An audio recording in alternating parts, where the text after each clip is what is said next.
Step into one of America's most defining moments as we uncover the brutal reality of the Battle of Gettysburg. Famous for its ferocious clashes and devastating casualties, this battle turned places like Devil's Den and Little Round Top into symbols of courage and sacrifice. Yet, amid the chaos, one voice rises above the rest: General John Bell Hood. In a heartfelt letter to General James Longstreet written 10 years after the war, Hood recounts the grim truths of combat, the burdens of command, and the lingering ghosts of war that never fade. Join us as we examine Hood's first-hand testimony, peeling back the layers of his wartime struggles and their profound influence on the Civil War's outcome. This isn't just a battle summary, it's a dive into the psyche of a soldier haunted by war's scars and the legacy he carried. Before we start, don't forget to like, subscribe, and click on the notification bell to support our growing community. When discussing Gettysburg, names like Pickett, Hancock, Meade, McLaws, and Longstreet often dominate the conversation, but today we focus on General John Bell Hood, whose assault on Little Round Top became one of the battle's most pivotal moments. Hearing his personal account of July 2, 1863, is crucial. Years later, in 1875, Longstreet, now somewhat ostracized by former Confederates due to his political shift, reached out to Hood for his perspective on Gettysburg. Below is Hood's reply, where he recounts the battle in striking detail. I arrived with my staff at Gettysburg's Heights shortly after sunrise on July 2nd. As mentioned earlier, my division filed into an open field nearby, where soldiers stacked arms and rested while awaiting orders. That morning, we coordinated with Generals Lee and A.P. Hill, carefully observing Federal troop placements. General Lee, clad in full uniform with his coat buttoned to the throat and saber belt secured, paced beneath the shade of towering trees. Field glasses in hand, he paused occasionally to study enemy positions, hopeful yet pensive, weighing the challenges ahead. Nearby, England's Colonel Fremantle perched in a tree fork, binoculars fixed on the Federal Army's elevated lines. Lee was eager to attack that morning, telling me, "The enemy is here. If we don't defeat him, he will defeat us." Yet I urged caution, advising we wait for Pickett's division, still en route. Later, as we sat beneath a sturdy tree, you remarked, "The general seems anxious this morning. He wants me to attack, but I won't without Pickett." I've always hesitated to fight unprepared, quipping, "I never like to go into battle with one boot off." The tense morning dragged into afternoon.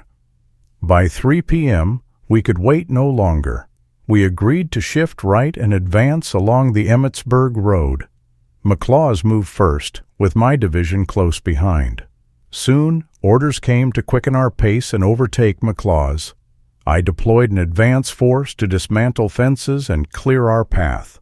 My directive was clear: position across the Emmitsburg Road, form battle lines, and prepare to strike. Before reaching the road, I sent Texas scouts to locate the enemy's far left flank.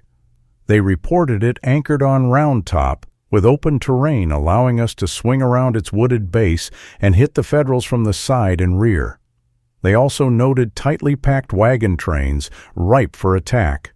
Upon arrival, I deployed artillery and opened fire, swiftly drawing enemy counter-battery fire that revealed their concave formation near Round Top. A large force stood between the road and the mountain, arrayed near a peach orchard. To attack as ordered, I'd first have to dislodge this forward line. Worse, the mountainside was a maze of boulders. Narrow gaps would break our ranks under fire. The enemy's elevated main line meant we'd face devastating frontal, flank, and rear volleys. Scaling that slope under crossfire seemed impossible. Success would demand horrific sacrifices from my men. My scouts' recon was swift, quicker than recounting it now, though the memory remains vivid. Convinced an Emmitsburg Road assault was folly, I urgently requested permission to flank Round Top instead. My staff officer relayed this, but your reply was firm. General Lee's orders are to attack up the Emmitsburg Road. I persisted, sending another officer to reiterate my concerns. Same response. As artillery duels raged, I grew certain the Federal line extended to Round Top, their position nearly impregnable. They could crush us with falling rocks alone, ignoring flanking fire. A third time, I sent my adjutant general, Colonel Harry Sellers, urging you to see the field yourself. Again, General Lee's orders are to attack up the Emmitsburg Road. Soon after, Colonel Fairfax arrived, repeating the command. Having protested vehemently, my only such protest in my career, I ordered the advance. As my men moved, you approached, and I voiced my regrets once more. "We must obey General Lee," you replied. Pressing forward under heavy fire, I was struck in the arm near the peach orchard and carried from the field, ending my role in the battle. As I was borne away, anguish gripped me, not for my wound, but for my gallant division among the Army's finest. Had we flanked Round Top, I remain convinced we'd have taken the heights and routed the enemy. Yours respectfully, J.B. Hood. John Bell Hood remains one of history's most intriguing generals, a figure I hope to explore further in future videos. Yet his Gettysburg assault endures as legendary.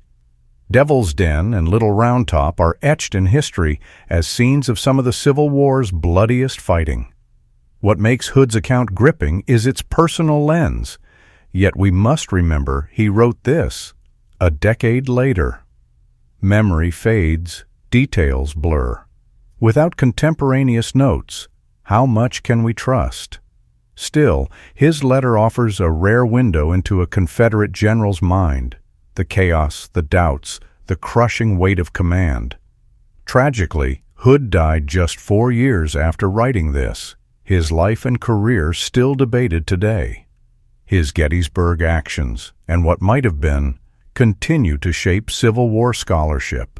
I hope this first-hand narrative deepens your understanding of the battle's human cost. Stay tuned for more soldier accounts from history's defining clashes. Thank you for watching today's episode on Empire History Central. Don't forget to like, subscribe, and click the notification button for more interesting deep dives in American history.